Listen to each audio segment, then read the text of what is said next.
Bull trout, as you may or may not know, is a species of concern. It's a federally listed threatened species, and this is an area that's an area of concern that have special core conservation areas that we're really worried about trying to maintain.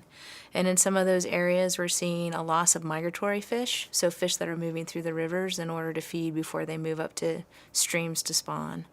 And so we're trying to understand why we're losing the migratory component. So one project in the Clearwater was looking at small dams and the impact of small diversion dams on the ability of bull trout to get back to their spawning areas.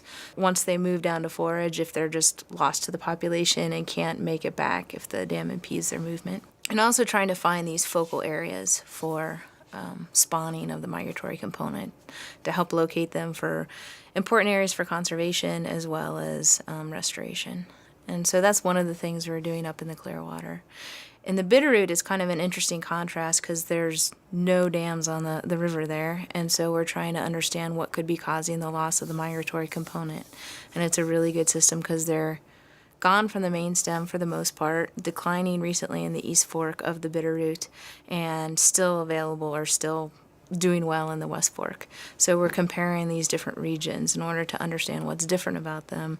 And also in the East Fork in particular, trying to understand where they're spawning so that those are areas that we can focus on for conservation and restoration.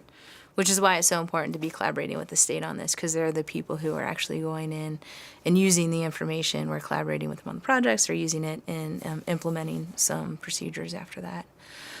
And so it's been really great. You might have heard the land dealings with Plum Creek and the Nature Conservancy in the state. Some of the work in the Clearwater that we were working on with the state and our graduate student, that radio telemetry data was actually used to help find and prioritize spawning areas for land exchange for some of those things. So it's definitely been neat to see how this information has been used in conservation in such a short time frame.